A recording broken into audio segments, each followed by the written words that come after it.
في أحكام الفيء وفضيلة للمهاجرين والأنصار سورة الحشر تفسیر ابن کثیر. الحمد لله رب العالمين والصلاة والسلام على أشرف الأنبياء وسيد المرسلين سيدنا محمد وعلى آله وأصحابه أجمعين. اللهم صل على سيدنا محمد وعلى آل سيدنا محمد كما صليت على إبراهيم وعلى آل إبراهيم في العالمين إنك حميد مجيد. أعوذ بالله من الشيطان الرجيم. بسم الله الرحمن الرحيم. للفقراء المهاجرين الذين أخرجوا من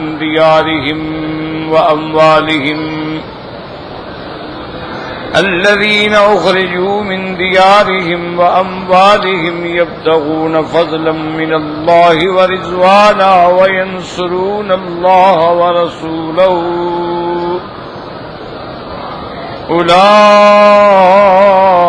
أولئك هم الصادقون.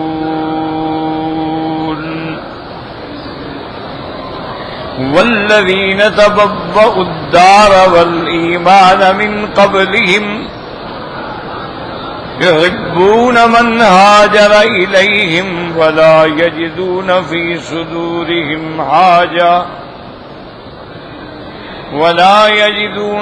صدورهم حاجة مما أوتوا ويؤثرون على أنفسهم ولو كان بهم خصاصة ومن يوق شح نفسه فأولئك هم المفلحون. والذين جاءوا من بعدهم يقولون ربنا اغفر لنا ولإخواننا الذين سبقونا بالإيمان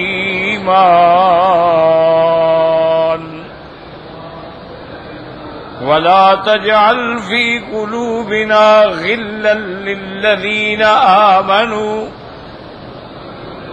ربنا إنك رؤوف رحيم. قال المؤلف والمفسر رحمه الله تعالى أدام النفع بعلومه وعلومكم في الدارين آمين إلى أن قال يقول تعالى مبينا حال الفقراء المستحقين لمال الفيء أنهم الذين أخرجوا من ديارهم وأموالهم يبتغون فضلا من الله ورضوانا أي خرجوا من ديارهم وخالفوا قومهم ابتغاء مرضات الله ورضوانه وينصرون الله ورسوله أولئك هم الصادقون. أي هؤلاء الذين صدقوا قولهم بفعلهم وهؤلاء هم سادات المهاجرین.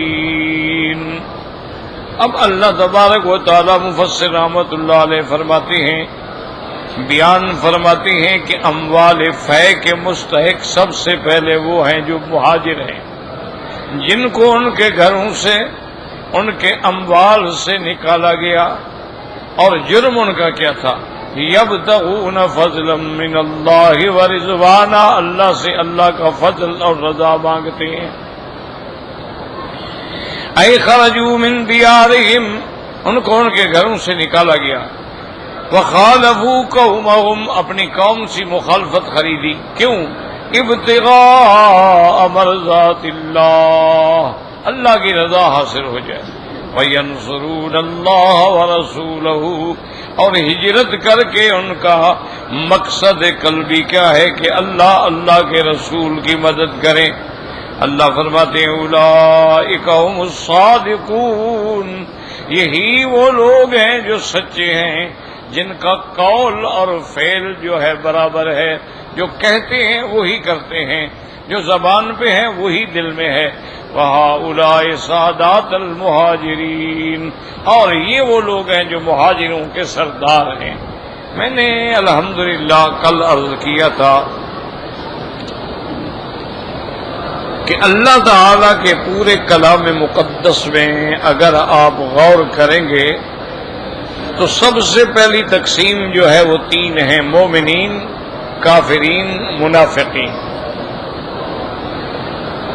یہ تین گروہ ہیں۔ کسی جگہ اللہ نے کافرین فرمایا، کسی جگہ مشرکین فرمایا، کسی جگہ اللہ نے ان کو ظالمین فرمایا، کسی جگہ اللہ نے ان کو فاسقین فرمایا۔ تو معنی یعنی ایک ہے، ایک تو ہے مومن، ایک ہے کافر، اور ایک ہے منافق۔ منافق کیا معنی؟ اعتقادی، کہ ظاہر میں زبان پہ ایمان ہے لیکن اندر کفر ہے۔ یظہرون الایمان و یبطنون الکفر، یہ منافق اعتقادی ہوتا ہے۔ تو یہ تین قسمیں ہو گئی۔ اچھا، اسی طرح پھر دیکھیں کہ اللہ تبارک و تعالی نے مومنین کے اندر بھی پھر تین قسمیں بنا دی۔ ایک تو وہ ہیں جو مہاجر ہیں، اور دوسرے وہ ہیں جو انصار ہیں، اور تیسرے وہ ہیں جو ان دونوں کے خیر خواہ اور ان کے پیروکار اور ان کے دعائیں کرنے والے ہیں۔ اسی کو اللہ نے دوسرے مقام پہ بھی قرآن میں فرما دیا، والسابقون الاولون من المہاجرین والانصار، دو قسمیں، والذین اتبعوہم، تیسری قسم یہ ہے جو ان کے پیروکار۔ وہاں بھی تین قسمیں ہو گئی۔ اچھا، اور اسی طرح اللہ تبارک و تعالی نے قیامت میں بھی تین قسمیں بنا دی۔ ایک قسم تو وہ ہوگی اما ان کان من المقربین، جو مقربین کے درجے پہ پہنچیں گے، فروح و ریحان و جنت نعیم۔ اور دوسری قسم کیا ہوگی؟ اما ان کان من اصحاب الیمین، داہنے ہاتھ والے، فسلام لک من اصحاب الیمین، ان پر بھی اللہ کی طرف سے سلامتی ہے اور وہ بھی خوش قسمت ہیں۔ اور تیسری قسم کیا آئے گی؟ واما ان کان من المکذبین الضالین فَالنُّزُلٌ مِّنْ حَمِيمٍ وَتَصْلِيَةُ جَحِيمٍ، کہ اور تیسری قسم جن لوگوں نے تکذیب کی، جن لوگوں نے اللہ کے قرآن کو، آیات کو، کتاب کو جھٹلایا اور گمراہ ہوئے، ان کے لیے پھر جہنم کا کھولتا ہوا گرم پانی جو ہے وہ مہمانی کے لیے ہے۔ تو وہاں بھی گویا تین قسمیں جو ہیں آ گئی۔ اور اسی طرح اللہ تبارک و تعالی نے یاد رکھیں کہ جہاں جہاں صحابہ کا ذکر ہے، وہ مہاجر ہیں، انصار ہیں، ان کے ایمان کا تو اللہ خود گواہ ہے، کسی اور کی گواہی کی ضرورت ہی نہیں۔ دیکھو نا، تیرے میرے ایمان کا کیا پتہ؟ لیکن یہ تو وہ لوگ ہیں نا کہ جن کے ایمان پر اللہ نے خود گواہی دی ہے۔ اللہ نے فرمایا اولئک ھم المؤمنون حقا، میرا مدنی یہ تیرے جو صحابہ ہیں نا، یہ اصل کھرے مومن ہیں۔ اسی طرح اللہ نے فرمایا اولئک الذین امتحن اللہ قلوبہم، ہم نے ان کے دلوں کو بھی آزما لیا ہے، یہ اندر باہر سے سچے ہیں۔ کسی جگہ اللہ نے فرمایا اولئک ھم الصدیقون، یہ سارے کے سارے صدیق ہیں۔ والشہداء عند ربہم، اور ان کا مقام شہادت ہوگا اللہ کے ہاں، کہ ساری دنیا پہ یہ گواہی دیں گے۔ تو اللہ نے جن کو اپنے لیے گواہ چن لیا ہو، وہ گواہ پھر کیسے ہوں گے؟ اور اسی طرح اللہ نے ان کے بارے میں فرمایا اولئک ھم الصادقون، جو آج کی آیت میں آپ پڑھ رہے ہیں کہ یہ سچے ہیں، ان کا قول، ان کا فعل، ان کا جو زبان پہ ہے وہی دل میں۔ انہی کے بارے میں اللہ نے پھر فرمایا اولئک ھم المفلحون، یہی گروہ ہے جو کامیاب ہے۔ یعنی کوئی ایک مدح کا لفظ نہیں ہے جو اللہ نے حضور کے صحابہ کے بارے میں نہ فرمایا ہو. اور پھر سب سے بڑی بات یہ ہے کہ ایک فیصلہ دے دیا کہ رضی اللہ عنہم ورضوا عنہ، ہم ان سے راضی، یہ ہم سے راضی.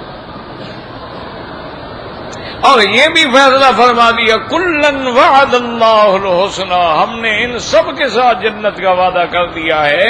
اس لیے حضور نے اس کی وضاحت کر دی، فرمایا لا یمس النار من رآنی ومن رآ من رآنی، جس نے ایمان سے میری زیارت کی صحابی بن گیا اس کو جہنم کی آگ چھو کے بھی نہیں گزر سکتی، اور جس نے صحابی کی زیارت کر لی اس کو بھی آگ نہیں لگ سکتی.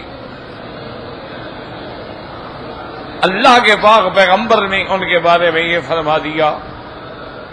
اور جیسے اللہ تبارک و تعالی نے فرمایا کہ اللہ یصطفی من الملائکۃ رسلا ومن الناس، اللہ فرشتوں میں سے بھی اپنے لیے رسول پسند فرماتے ہیں، جس کو چاہے رسول بنا کے بھیجیں، جبریل کو بھیجیں، کبھی میکائیل کو بھیجیں، جس کو چاہے بھیجیں. اسی طرح انسانوں میں بھی اللہ چن لیتے ہیں کہ کون میری رسالت و نبوت کے تاج پہننے کے قابل ہے. اللہ چن لے، اللہ یصطفی. تو اسی طرح پھر حضور پاک نے بھی ارشاد فرمایا، اس نے کہا میرے آقا نے فرمایا، رحمت دو جہاں نے فرمایا، رحمت للعالمین نے فرمایا، صلی اللہ علیہ وسلم فرمایا ان اللہ اصطفانی، اللہ نے مجھے چن لیا،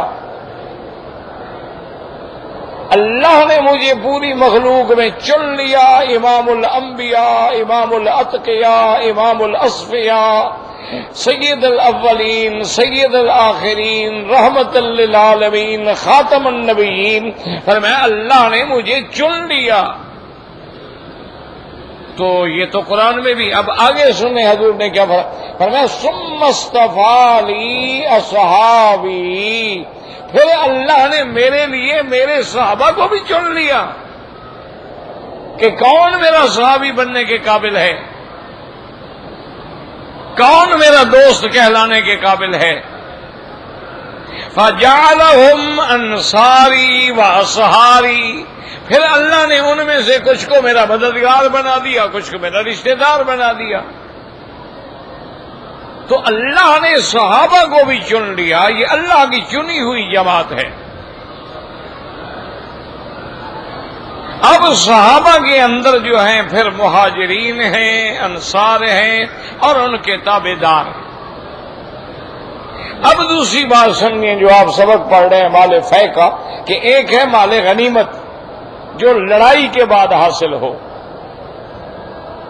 جنگ کے بعد جو حاصل ہوگا مال غنیمت ہوگا.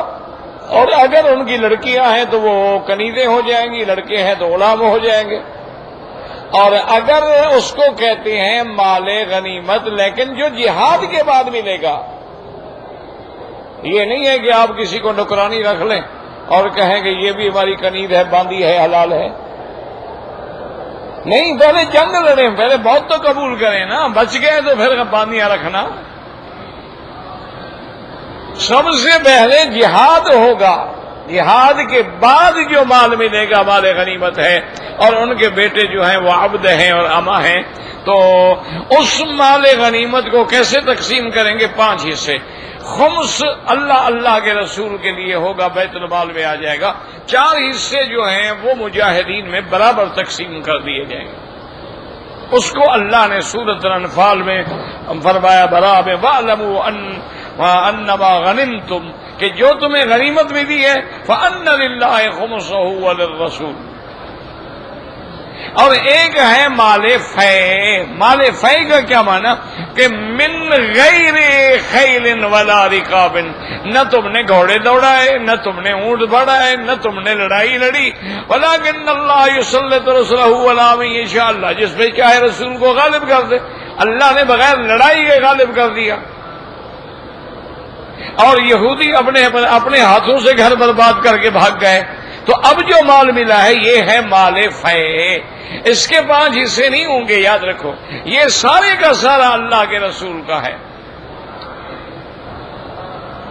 اس میں تو حضور پابند ہے نا کہ 5واں حصہ لے لیں، لیکن 4 حصے مجاہدین میں تقسیم کریں، اس میں حضور سرکار پابند نہیں ہے، سارا رکھ لیں۔ کیوں؟ للہ ولرسولہ۔ اچھا، اللہ کے لیے لام تملیک کا ہے، یاد رکھو، للہ ولرسولہ 2 لام ہیں، پہلا لام تملیک کے لیے، دوسرا لام تولیت کے لیے ہے کہ مالک حقیقی تو اللہ ہے لیکن متولی محمد مصطفیٰ ہے صلی اللہ علیہ وعلا آلہ واصحابہ وسلم۔ بس یہ تو تھا حکم۔ لیکن اب آپ آگے دیکھ لیں کہ وہ 5واں حصہ جو مال غنیمت میں تھا یا مال فے، حضور پاک نے اپنی ذات کے لیے نہیں رکھا، اللہ نے آپ کو یہ بھی فرما دیا میرا مدنی ان میں بھی آپ ذوی القربیٰ والیتامیٰ والمساکین وابن السبیل پہ خرچ کریں، اور سب سے زیادہ حقدار تو ان کے وہ ہیں جو مہاجر بھی ہیں اور غریب بھی ہیں، آپ ان پہ خرچ کریں۔ تو حضور صلی اللہ علیہ وسلم صرف اپنے اہل و عیال کا 1 سال کا خرچ رکھنے کے بعد ایسے جتنے اموال تھے، اموال فے ہیں، مال فتق ہے، وادی القرا ہے، یہ بنو نذیر ہیں، یہ سارا اسی طرح کچھ تھوڑا سا خیبر کا حصہ ہے، اس میں حضور اپنے بچوں کا سال کا خرچ گھر والوں کو دے دیتے، اور باقی جو تھا وہ سارے کا سارا فقراء میں تقسیم ہے۔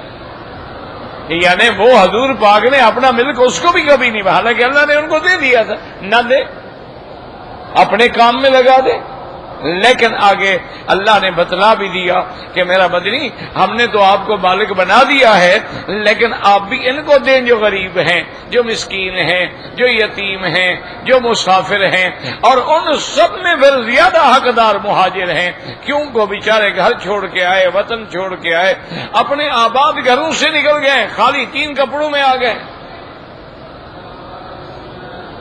یعنی سیدنا ابو بکر رضی اللہ تعالی عنہ جو مکہ مکرمہ کا بہت بڑے تاجر تھے، دولت جن کے گھر کی باندھی تھی، ان پہ مدینہ منورہ میں آ کے یہ وقت آ گیا کہ وہ جو کپڑا پہنتے تھے وہ اس کو، یعنی ان کے پاس کوئی سوئی سلائی بھی نہیں تھی، کانٹا پکڑ کے کانٹے کے ساتھ جوڑ دیتے تھے۔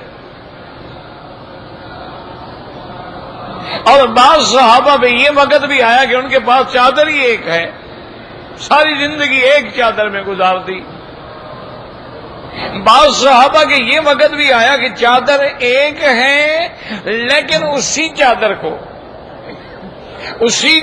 کو وہ اپنی بیوی کے ساتھ بھی بیچارہ حصے داری کرتا کہ وہ مسجد میں نماز پڑھنے آتا، چادر باندھ لیتا، بیوی بیچاری کوئی پرچھا وغیرہ لپیٹ کے گھر میں بیٹھ جاتا، اور واپس جاتا وہ چادر بیوی کو دیتا، وہ باندھ کے نماز پڑھ لیتی، اور یہ بیچارہ ایسے کوئی چٹائی اٹھا کے لپیٹ دی۔ اس طرح پھر زندگی گزری۔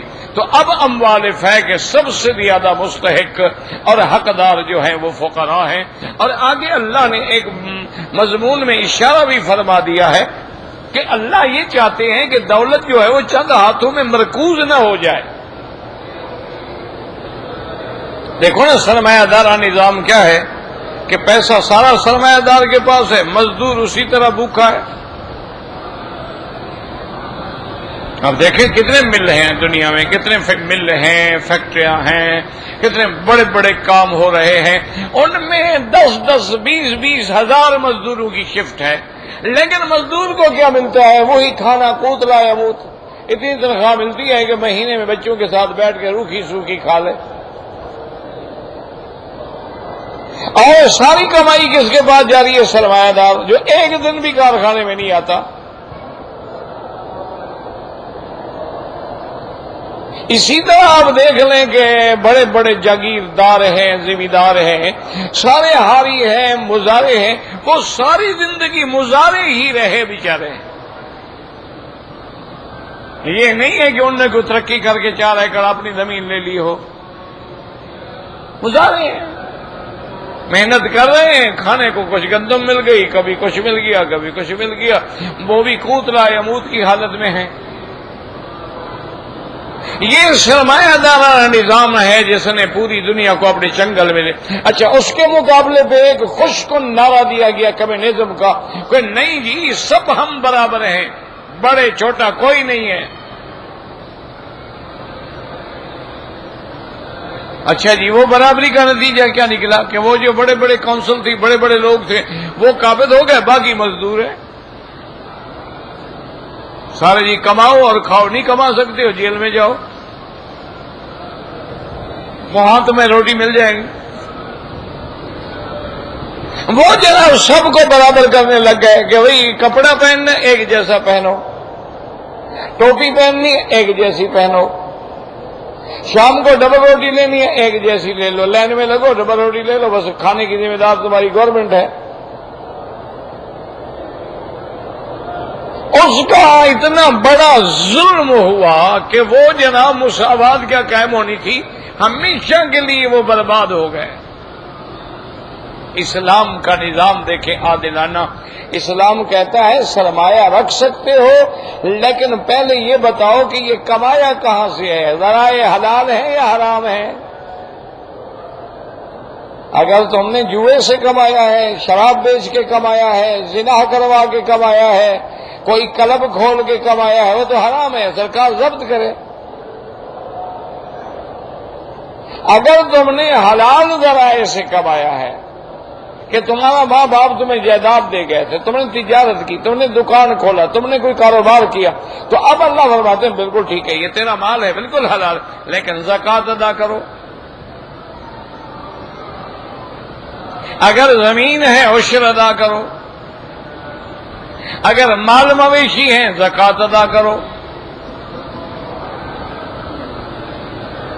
اور زکوٰۃ کیسے ادا کریں؟ ہمیں توخذ من اغنیائہم، بڑوں سے لو اور غریبوں کو دو۔ ہمارے یہاں نظام دیکھیں نا آپ نے کیسے الٹا چل رہا ہے، جتنا ٹیکس ہے غریب دیتا ہے، امیر آدمی کبھی نہیں دیتا۔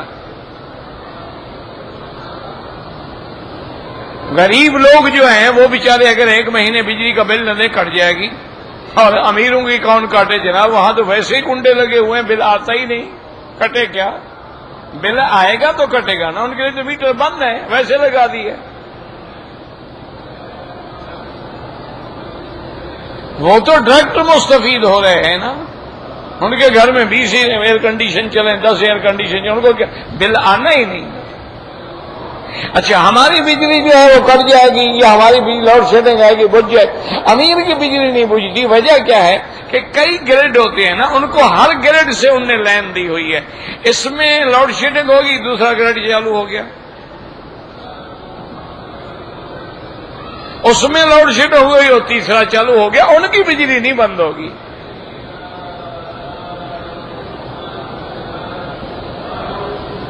لیکن اسلام یہ نہیں، اسلام کہتے ہیں نہیں، امیر سے لینا ہے، غریب کو دینا ہے۔ اور ایک بہت بڑے ماہر اقتصادیات تھے، انہوں نے آپ کے ملک کا حساب لگایا اور ایک دن مجھے بتایا، کہنے لگے کہ وکیل صاحب ہم پتہ نہیں خدا جانے اسلام سے کیوں دور ہیں، چلو خدا کو نہیں مانتے، رسول کو نہیں مانتے، فائدے کے لیے تو مان لو۔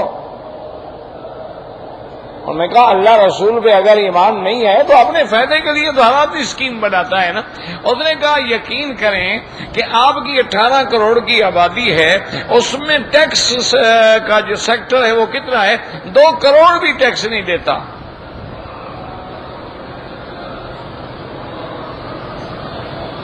یعنی 16 کروڑ تو دیتا نہیں، صرف 2 کروڑ دیتا ہے۔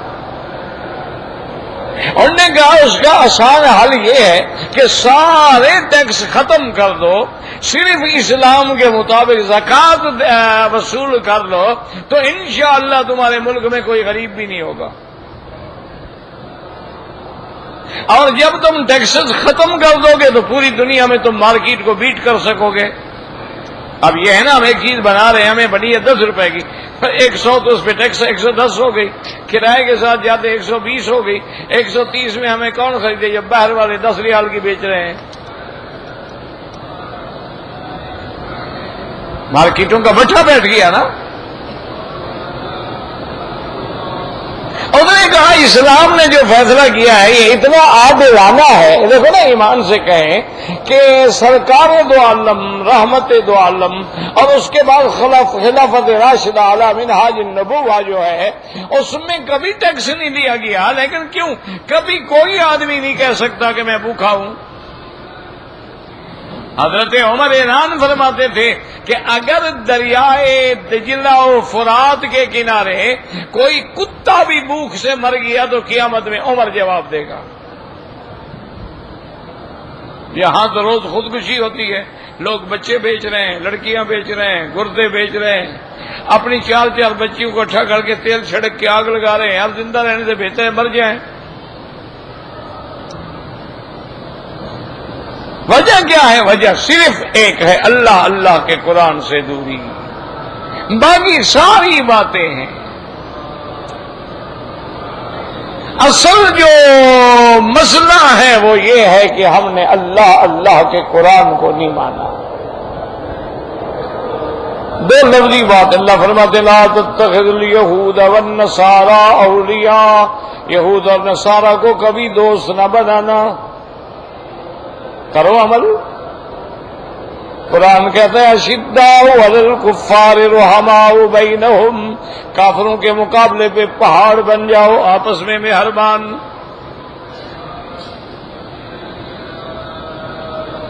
قرآن کہتا ہے اعدوا لہم ما استطعتم من قوۃ، کہ دشمن کے مقابلے پہ تم بھی اپنی قوت کو تیار رکھو. تو اگر آج ہم قرآن پاک پہ عمل کر لیں تو ایمان سے کہیں دنیا کی کوئی طاقت جو ہے پھر ہمیں چھیڑ سکتی ہے؟ حضرت معاویہ رضی اللہ تعالیٰ عنہ اور حضرت علی رضی اللہ تعالیٰ عنہ کی جنگ ہو گئی. ہوتی ہے، مسلمانوں میں بھی ہوئی ہیں جنگیں، بی بی عائشہ اور حضرت علی میں بھی ہوئی ہیں. ہو جاتا ہے، ہر دور میں ہوا ہے. آپ زیادہ دور نہ جائیں، آپ دیکھیں، آپ کے ہند کا تاریخ پڑھ کے دیکھ لیں، دور غلامہ دیکھیں، اس کے بعد دور مغلیہ دیکھیں. کیا تھا؟ باپ بیٹے کو قتل کروا رہا ہے، بھائی بھائی کو قتل کروا رہا ہے، بیٹا باپ کو قید میں ڈال رہا ہے. یہ تو ہوتا.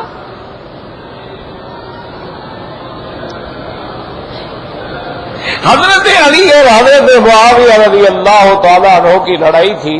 روم کے بادشاہ نے اپنی کابینہ کو بلایا. اس نے کہا کہ مسلمان آپس میں لڑ رہے ہیں اور بہت اچھا موقع ہے کہ حضرت علی بھی کوفے آئے ہوئے ہیں اور مدینہ منورہ جو ان کا اصل مرکز ہے وہ خالی ہے، کہ دارالخلافہ بھی کوفہ آ گیا.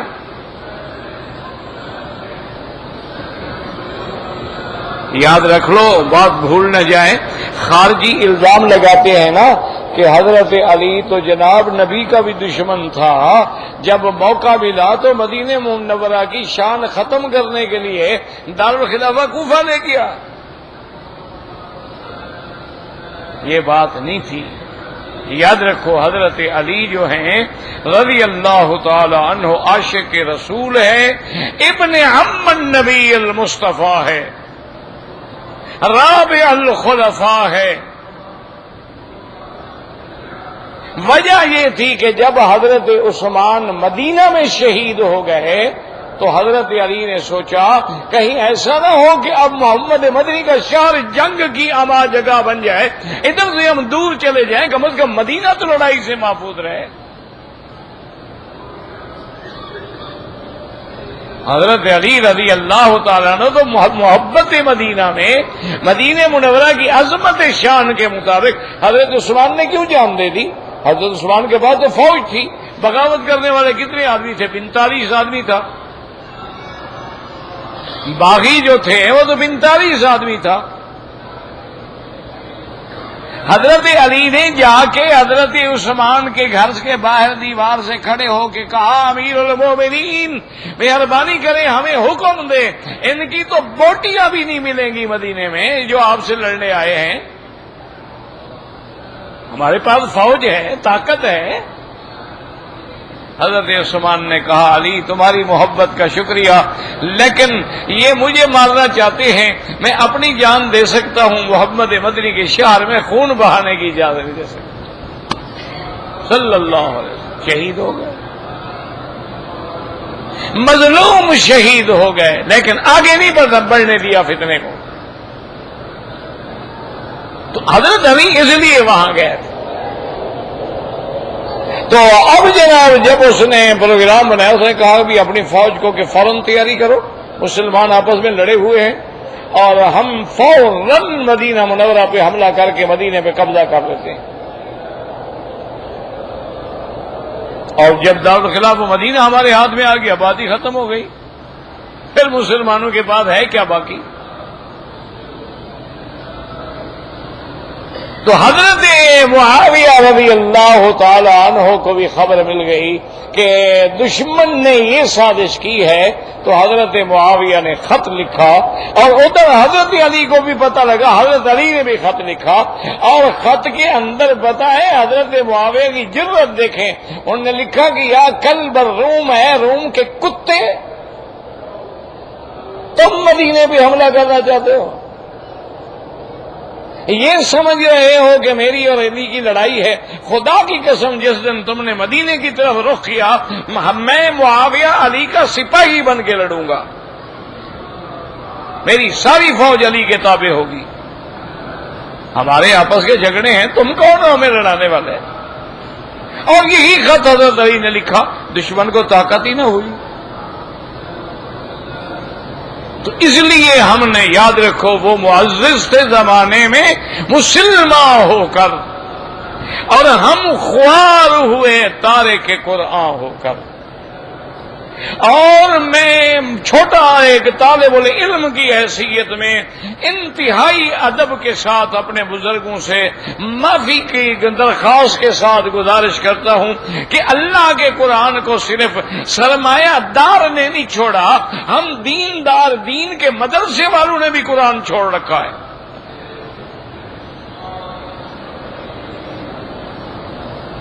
اب میری بات کی کیا حیثیت ہے؟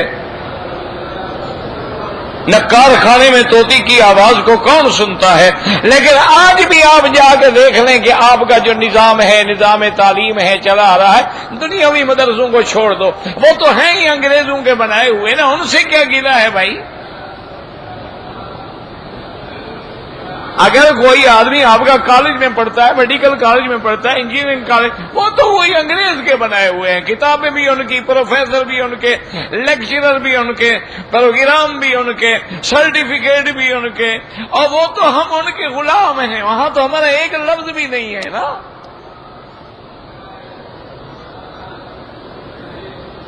ان کو تو چھوڑے بیچاروں کو، وہ تو مجبور ہیں.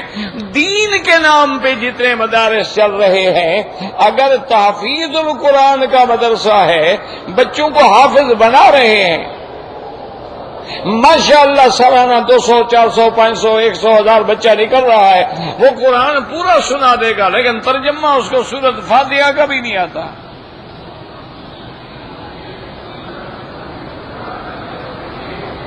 اسی طرح جو ہمارے مدارس نادرہ قرآن پڑھا رہے ہیں، وہ سارا قرآن پڑھ جائے گا، لیکن اس کو رب العالمین کا ترجمہ بھی نہیں آئے گا. اچھا، اس کے بعد آگے چلے جائیں، جو ہمارے ماشاءاللہ کتابوں کے مدارس ہیں، جہاں جناب ہم ماشاءاللہ پہلے موقوف علیہ تک پڑھاتے ہیں، پھر ہم اس کو دورہ پڑھاتے ہیں، پھر ہم اس کو تخصص کرواتے ہیں، ہر موضوع پر کتابیں ہیں، لیکن پورے سال میں قرآن کے صرف 2 پارے ہیں کہ جلالین کے 2 پارے پڑھا دو یا بیضاوی کا 1 پارہ پڑھا دو، بس ماشاءاللہ یہ عالم ہو گیا ہے.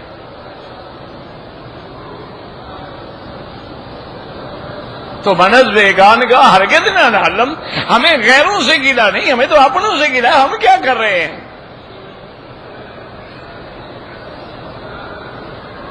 آپ یقین فرمائیں، ناراض بالکل نہ ہوں، نہ میری گستاخی سمجھیں بزرگ علماء، میں ان کے جوتیوں کے برابر بھی نہیں ہوں، لیکن حالات یہ ہے کہ آج آپ کے دینی مدرسے کا پڑھا ہوا جو بچہ ہے، اس کو کہو قرآن کا لفظی ترجمہ، ایک صفحے کا ترجمہ تو کرے، نہیں کر سکتے.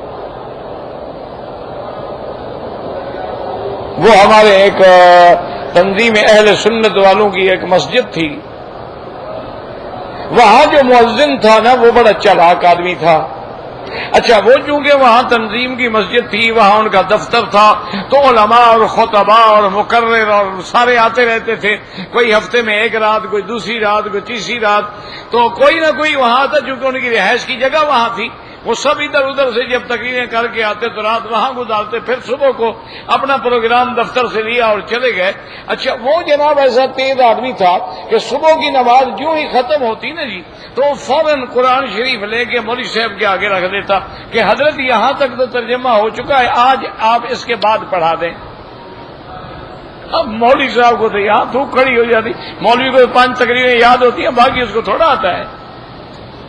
اس نے تو 4-5 تقریروں کا رٹا لگایا ہوتا ہے، ایک توحید ہے، سیرت النبی ہے، صحابہ ہے، سیدنا ابراہیم علیہ السلام کا قصہ ہے، باقی لفاظی ہے، کبھی لفظ ادھر بدل دیا کبھی ادھر بدل دیا، اس کے آگے تو اس کو خود کچھ نہیں آتا۔ اور تقریر ایک دن کرنی ہے 500 میل ادھر، دوسرے دن کرنی ہے 1000 میل ادھر، کسی کو کیا پتا کیا ہو رہا ہے۔ تقریریں وہی 6 ہیں، مجال ہے کہ 7ویں آتی ہو۔ آپ کیسٹ لے کے سن لیں۔ اب جناب وہ جب آگے رکھ دیں تو اب مولوی صاحب جناب وہ آیت تو پڑھ لیں لیکن ادھر ادھر کے باتیں کر کے 5-10 منٹ میں جان چھڑا لیں۔ اس کے بعد نتیجہ یہ نکلا مولوی نے وہاں آگے رہنا چھوڑ دیا۔ انہوں نے کہا امتحان میں پڑ گیا، پتہ نہیں کون سی جگہ کھولے گا، وہ جگہ ہمیں آتی بھی ہے کہ نہیں آتی۔ یہ جب حال ہو تو ہم کس سے گلہ کریں، کس کے آگے جا کے روئیں کہ جب ہم نے قرآن سے دامن چھڑا دیا ہے۔ ہماری حلوائی برادری نے قرآن رکھا ہے ماشاءاللہ مردے کے بخشوانے کے لیے کہ جب مردہ مر جائے اس کے کفن پر بھی لکھ دو، اس کے سینے پہ بھی قرآن لکھ دو، ایک کچی اینٹ پہ بھی آیتیں لکھ کے رکھ دو، اور ماشاءاللہ اس کے اوپر پھروا کے صدقہ ہیلا اسکاد کر کے سارے گناہ مردے کے بخش کے مولوی کے سر پہ ڈال دو۔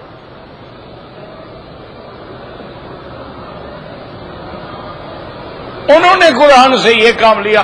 دوسرا کام کیا لیا ہے جی؟ اور جی میرا بچہ گم ہو گیا، اچھا جی ابھی فال نکالتے ہیں، قرآن ہے، فال نامہ ہے۔ تیسرا کام انہوں نے کیا لیا؟ انہوں نے کہا اچھا جی میرے بچے کو جی بخار ہے، انہوں نے کہا طویل لکھ دیتے ہیں، قرآن طویل لکھنے کے کام آ گیا۔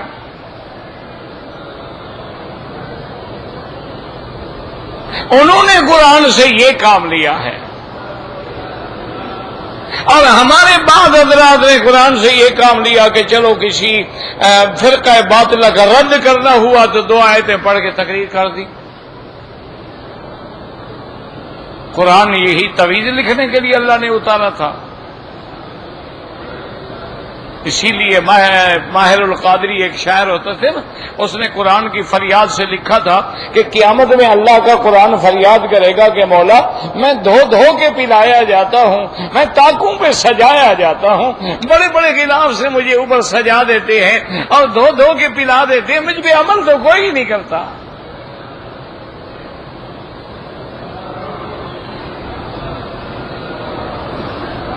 یا رب ان قوم اتخذوا هذا القرآن مہجورا، اور اللہ نے بھی فرما دیا کہ یاد رکھو میرے قرآن سے منہ پھیرو گے قیامت والے دن تمہیں اندھا کر کے اٹھاؤں گا۔ آج بڑے آدمیوں کے پاس قرآن کیا کام آتا ہے کہ کوئی مشکل آ جائے 1.25 لاکھ آیت کریمہ کا 1.25 لاکھ پڑھا دو، اور جناب اگر گھر نیا بنایا ہے قرآن خوانی کروا دو، اور اگر جناب شادی ہو رہی ہے تو 2 بندے قرآن پکڑ کے کھڑے ہو جائیں، دلہن کو نیچے سے گزار دو، میک اپ کروا کے بیوٹی پارلر سے آ رہی ہے، دولہے نے ماشاءاللہ وسکی کا جام چڑھایا ہوا ہے، قرآن کے نیچے سے گزار رہے ہیں۔ یہ مسلمان ہیں؟ پھر کہتے ہیں جی ہم پہ عذاب آ رہا ہے، مسلمان مر رہا ہے، مرے گا نہیں تو کیا ہوگا؟ جب تک اللہ کی طرف نہیں لوٹو گے یہ تو اللہ نے کوڑے برسانے شروع کر دیے ہیں عذاب کے۔ اللہ نے قرآن میں کیا صوت عذاب، ان ربک لبالمرصاد۔ اللہ کو کیا ضرورت ہے ہماری؟ یستبدل قوما غیرکم ثم لا یکونوا امثالکم۔ اب دیکھیں کہ یہ ہے نا شان والے جن کے بارے میں اللہ کہہ رہا ہے میرا بدی اولئک هم الصادقون، یہ سچے ہیں۔ کیونکہ ان کا اندر باہر ایک ہے اور یہ صحیح مومن ہیں، مہاجر ہیں، اخرجوا من دیارہم، جن کو گھروں سے نکالا گیا ہے، خود نہیں نکلے بیچارے، مظلوم ہیں۔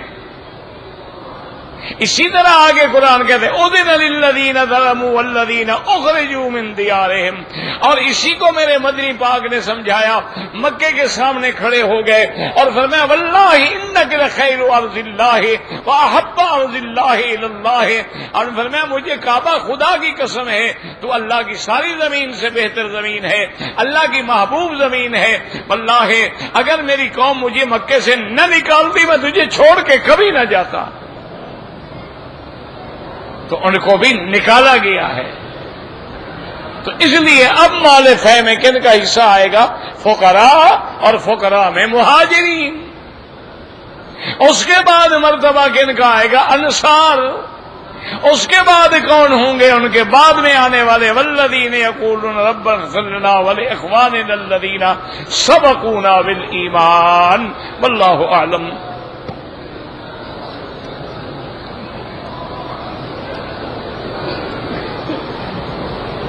کہتے جی کہ جب ثواب طواف کا، میرا بھائی حدیث میں آتا ہے کہ جو آدمی ایک طواف کرتا ہے اس کو ولد اسماعیل کا ایک غلام خرید کر کے آزاد کرنے کا ثواب ملتا ہے، اور جو غلام خرید کر کے آزاد کرے اس کو اللہ جہنم سے آزاد کر دیتے ہیں۔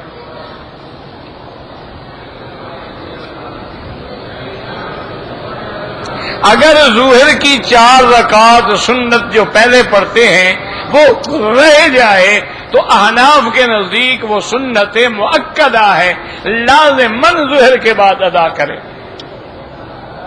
بعض علماء فرماتے ہیں کہ مطلق سنت ہے، کرے گا تو ٹھیک ہے، نہیں کرے گا تو کوئی حرج نہیں، لیکن امام صاحب کے نزدیک وہ سنت مؤکدہ ہے، ان کو ہر حال میں پڑھے۔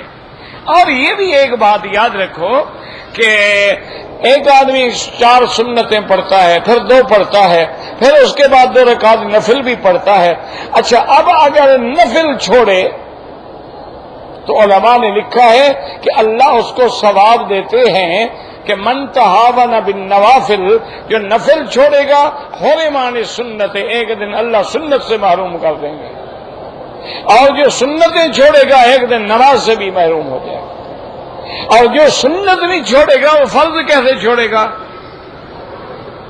اس لیے ہمیشہ یاد رکھیں، آج کل ہمارے بعض ساتھی ہیں نا نوجوان کہ چھوڑو جی کیا ہے 2 رکعت پڑھ لی ہے کافی ہے۔ ہاں جی بالکل کافی تو ہے، لیکن ایک دن انشاءاللہ پھر یہ 2 رکعت بھی نہیں رہے گی۔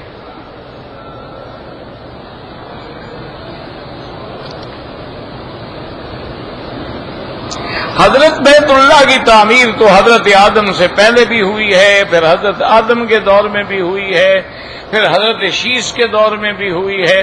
یہ تو قرآن میں صرف حضرت ابراہیم کا ذکر ہے، حضرت ابراہیم کے بعد پھر قریش مکہ نے بھی کی ہے، قریش مکہ کے بعد جو ہے پھر اس کی تعمیر جو ہے حجاج کے دور میں بھی ہوئی ہے، عبداللہ ابن زبیر کے دور میں، یہ تو 11 دفعہ تعمیر ہوئی ہے تقریباً۔ کتاب لے لیں تاریخ کعبہ، ایک مسئلہ تھوڑا ہے کہ مولوی بیان کرے۔ دار ارقم جو ہے اب حرم کے اندر آ گیا، کیسے ڈھونڈ کے دکھائیں آپ کو کہ کہاں ہے؟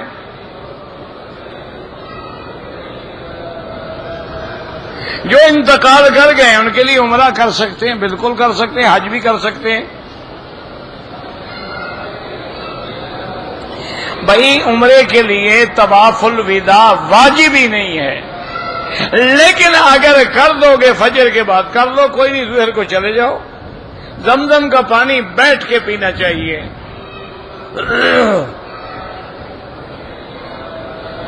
اگر طواف وداع کر لیا بس نہیں ملی، پھر حرم آؤ، نماز پڑھو، طواف کرو۔ اللہ نے طواف وداع کا کیا مانا ہے کہ میں نکال دیا ہے کہ پھر اندر نہ آنا؟ عجیب لوگوں نے مسئلے سمجھے ہوئے ہیں۔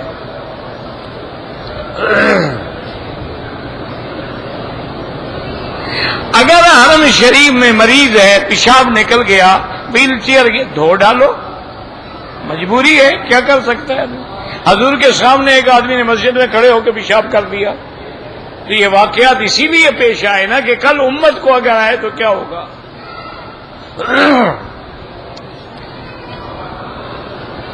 زمزم کے پانی سے چائے بنا سکتے ہیں؟ بالکل جناب چائے بنا سکتے ہیں، چائے کیوں نہ بنائیں؟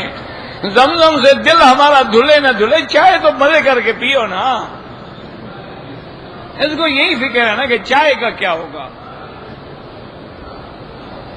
اللہ اکبر، زندہ لوگوں کے لیے کوئی عمرہ نہیں۔ دم کے کیا شرائط ہیں؟ جو قربانی کی شرائط ہیں۔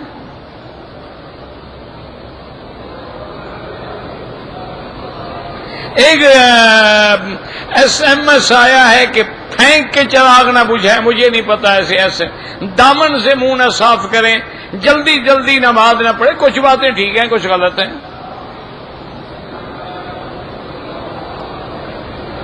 اگر مکے کا رہائشی رمضان کے بعد میقات سے باہر جائے، عمرہ کرے، پھر حج تمتع ہو جائے گا، کیونکہ وہ باہر چلا گیا۔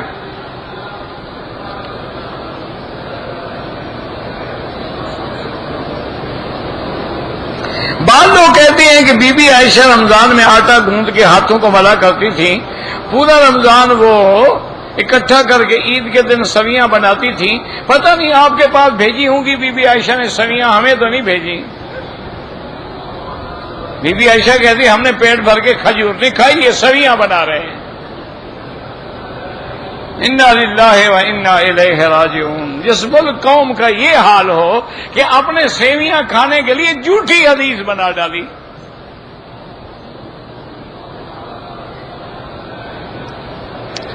بی بی عائشہ فرماتی ہے 3 مہینے ہمارے گھر میں آگ نہیں جلتی تھی، کچھ ہو تو پکائیں۔ بی بی فرماتی ہے ما شبع آل محمد من تمر قط الا بعد فتح خیبر۔ جب تک خیبر فتح نہیں ہوا حضور کے گھرانے نے تو پیٹ بھر کے کھجوریں بھی نہیں کھائیں۔ ساری زندگی حضور پاک نے کبھی پراٹھے نہیں کھائے، یہ تمہارے 7 طبق کے پراٹھے ہوتے ہیں نا، یہ حضور پاک نے نہیں کھائے، یہ تمہارے لیے ہے ماشاءاللہ۔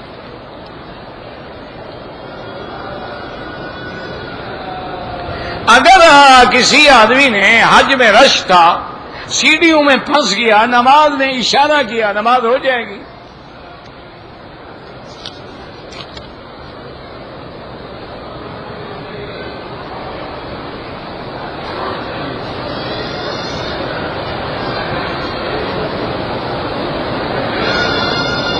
رقم جو آپ نے ایڈوانس سیکورٹی لی ہوئی ہے وہ رقم آپ کی نہیں ہے، لیکن آپ کے ملک میں تو آ گئی ہے نا۔ اب آپ اس رقم کو تصرف کر سکتے ہیں، وہ تو جب آپ واپس کریں گے نا، ابھی تو آپ کی ہے نا۔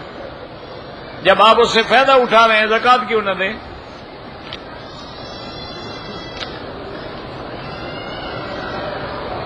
اگر طواف میں ایک چکر زیادہ ہو گیا کچھ بھی نہیں ہوتا۔ اگر کوئی مرد عورت فوت ہو جائے ان کے لیے عمرہ ہو سکتا ہے۔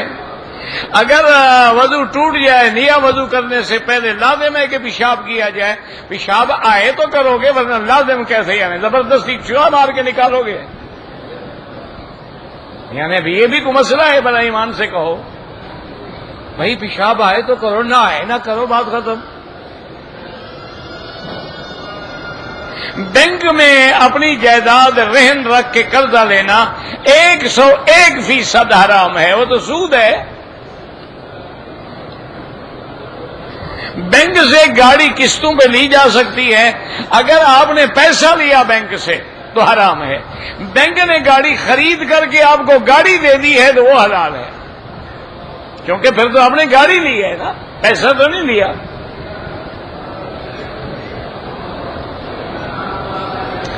اگر آپ کسی کے لیے عمرہ کرتے ہیں، حج کرتے ہیں، بالکل آپ کو بھی پورا ثواب ملے گا۔ کہتے ہیں کہ جی جب ہم اپنے ملک میں واپس جائیں تو رشتہ داروں اور پڑوسیوں کو دعوت کریں، دعوت ان کو کرنی چاہیے۔ تم سفر سے آ رہے ہو، تم کیوں کرو بھائی؟ یہ اچھا حاجی ہے، اس کو پتا ہے نا کہ ان نے تو نہیں کرنی، لہذا میں بلا لوں۔ او بابا، جتنی دعوتیں کرنی ہے نا، وہ پیسے اٹھا کے کسی غریب کو دے دو، کسی مسکین کو دے دو، کسی مدرسے میں دے دو، کسی یتیم خانے میں دے دو، کسی مفت ہسپتال میں دے دو۔ دعوتوں کا کیا کرو گے؟ یہ پیٹ تو جہنم ہے، یہ تو نہیں بھرتا، روز دعوت کرو۔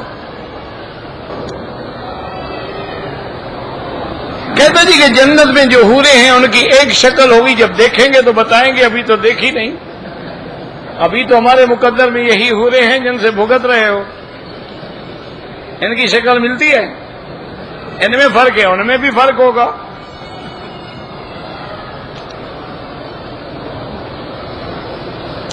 اگر پاکستان سے آئے، نیت یہ تھی کہ میں جدے میں کچھ عرصہ رہوں گا، پھر ٹھیک ہے، پھر جدے سے احرام باندھ کے عمرہ کریں، طواف کرتے ہوئے پانی پلا سکتے ہیں، کھجور کھلا سکتے ہیں، لیکن سینہ نہ پھرے کعبے سے، نہ پشت ہو، چلتے چلتے دے دو کسی کو۔ سینہ پھر گیا یا پشت ہو گئی تو طواف ختم۔ یہ پانی پلانے کے چکر میں ہے، یہ تو حال ہے چکا۔ حج صاحب کیا حال ہے، خیریت ہے؟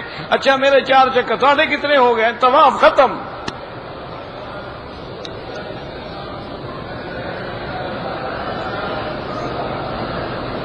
ایئرپورٹ پہ احرام نہیں باندھا، مکہ شریف آ کر اپنی رہائش سے گئے، پھر مسجد عائشہ سے احرام باندھا، ایک بکری دم ہو گئی اور عمرے سے بھی محروم ہو گئے۔ اصل عمرہ تو وہی تھا جو اپنے ملک سے آ کے کرنا تھا، وہ تو کیا نہیں، کیا کرنے آئے تھے تم؟ زمزم سے وضو کر سکتے ہیں، اگر اور پانی نہ ملے تو کر سکتے ہیں۔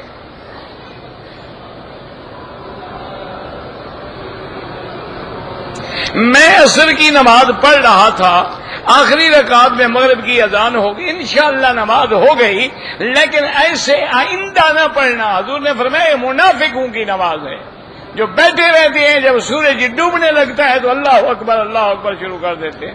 یہ منافق کی نماز ہے، جب سورج پیلا ہو جائے اور پڑھی۔ ایک ہے نماز ہو جانا، ہو جائے گی، کیونکہ تمہاری آخری رکعت تھی اور اذان ہو گئی، نماز تو ہو گئی، نماز نہ لوٹائیں، لیکن آئندہ کبھی ایسی غلطی نہ کریں۔ ربنا تقبل منا انك انت السميع العليم وتب علينا انك انت التواب الرحيم۔ اللهم اشفنا واشف مرضانا ومرضى المسلمين، اللهم فرج هم المهمومين، نفس كرب المكروبين، وقض الدين عن المدينين، واشفنا واشف مرضانا ومرضى المسلمين۔ اللهم اجعل لنا وللمسلمين من كل هم فرجا، ومن كل ضيق مخرجا، ومن كل بلاء عافيا۔ اللهم انصر الإسلام والمسلمين، اللهم احفظ سائر بلاد المسلمين وهذا البلد الأمين، واجعلها آمنا مطمئنا سخاء رخاء إلى يوم الدين۔ یا اللہ بیماروں کو شفا عطا فرما، یا اللہ بے حیاؤں کو حیا عطا فرما، یا اللہ بے دینوں کو دین عطا فرما، بے اولادوں کو اولاد عطا فرما، جن کی اولادیں ہیں ان کو صالح بنا، جن کے گھروں میں بچیاں ہیں ان کے رشتے آسان فرما۔ یا الہ العالمین ہمیں مانگنا بھی نہیں آتا، بغیر مانگے عطا فرما۔ یا الہ العالمین، یا ارحم الراحمین تمام عالم اسلام کی حفاظت فرما۔ یا اللہ تمام بلاد اسلامیہ کی حفاظت فرما۔ یا اللہ مسلمان عرب میں ہیں، عجم میں ہیں، ان کی جان مال آبرو عزت کی حفاظت فرما۔ یا اللہ دین کے کام کرنے والوں کی حفاظت فرما۔ یا اللہ دین کے مدارس کی حفاظت فرما۔ یا اللہ مساجد و معاہد و معابد کی حفاظت فرما۔ یا اللہ دین کی تبلیغ کرنے والوں کی حفاظت فرما۔ یا اللہ پاکستان پہ رحم فرما، رحم فرما، یہود و ہنود کی سازشوں اور فتنے کو ختم فرما۔ یا اللہ اپنے عذاب رفع فرما دے، یا اللہ اپنا عذاب رفع فرما دے۔ یا اللہ ہم جیسے ہیں، خراب ہیں، خوار ہیں، لیکن تیرے نام لیوا ہیں، تیرا کلمہ پڑھتے ہیں، رحمت فرما کے حفاظت فرما دے۔ ربنا آتنا فی الدنیا حسنۃ وفی الآخرۃ حسنۃ وقنا عذاب النار۔ سبحان ربک رب العزۃ عما یصفون وسلام علی المرسلین والحمد للہ رب العالمین، آمین برحمتک یا ارحم الراحمین۔